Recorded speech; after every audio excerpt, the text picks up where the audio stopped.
When preparing to welcome home your new puppy, it can be quite overwhelming to decide on which items you should buy and which are quite unnecessary. To help you out, in this video I'll go over the most important items you should buy before bringing your puppy home.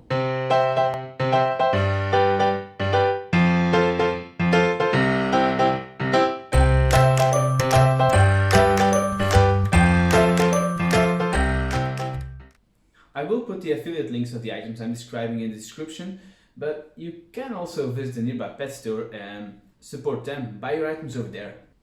Some people tend to be a little bit hesitant about using a crate for their dog, but when used correctly, a crate can serve as a safe spot for your dog and can also help in house training your dog. That's why I would advise everyone to buy a crate for their dog. It provides your dog with a space to retreat if necessary. There are different types of crates, but brands aside, you have wired crates and plastic crates. Which one you buy is totally up to you, but when you would be using the same crate at home as when you're traveling, a plastic crate might be a little bit more easy to bring along. A wired crate, on the other hand, is often more sturdy than the plastic ones. Make sure to buy a crate big enough so your puppy can grow into it.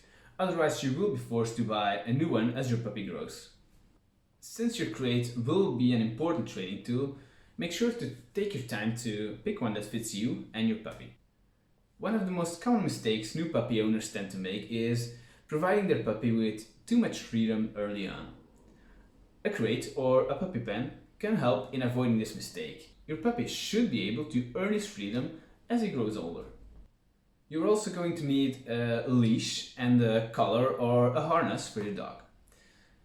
I always opt for a collar because it's easier to provide your dog with the right feedback through a collar.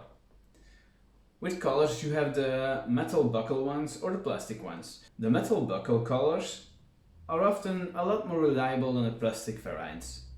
The plastic ones also tend to stretch out as your dog pulls on the leash, so make sure if you use a plastic one to fit it every now and then. The metal ones do not have this problem since they work with a hole you put a pin through. There are all sorts of different types of bedding you can provide your puppy with.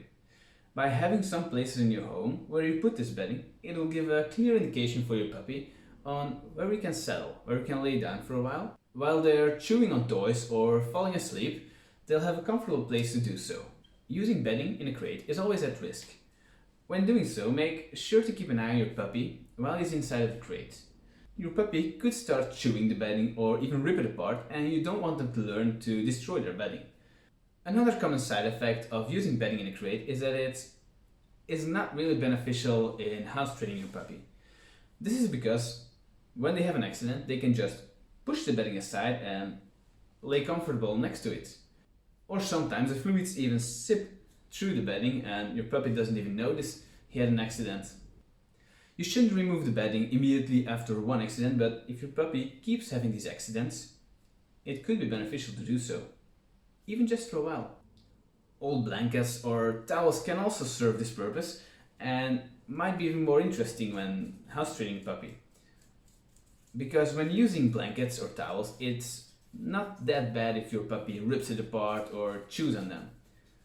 As your puppy grows older, you can switch over to more permanent bedding. Chew toys like a comb, for example, are great tools to give to your dog in order for them to have something to chew on when you don't have the possibility to supervise them. They're fairly safe to use also.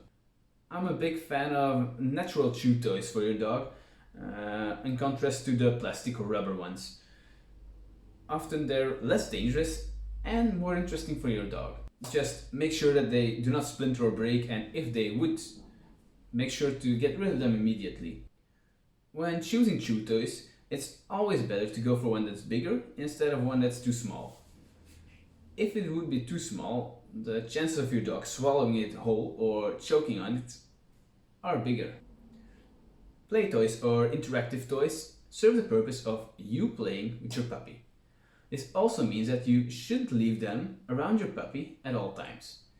By doing so, these toys increase in value because these toys means they will get a play session with you. Otherwise, Dogs often get bored of these toys because they're just laying around at all times, or they could start ripping them apart, which isn't the purpose of these toys. In most cases, your breeder will send you home with a bag of food that the puppy has been eating while growing up. You shouldn't be hesitant to switch over to another brand if you prefer another brand, but do it gradually. Next to your dog's regular food, we also have treats. Treats will be your best friend while training your dog. You will have to reward your puppy as often as possible when they're making great decisions, and treats can be a great tool to do so. You'll definitely want two bowls for your dog, one for water and one for food. Even if you're feeding your dog from hand or with a Kong, it comes in handy to have a spare bowl. The stainless steel ones are my personal favorite since they don't break and are easy to clean. This last one might be less necessary than the previous one since you can also use regular household products, but the chances of your puppy having an accident indoors are pretty big. So cleaning sprays can help to remove the scent of your puppy's accident. Because even if you don't smell it anymore, your puppy could still smell that he has peed here before. And dogs tend to make a habit out of relieving themselves on the same spot.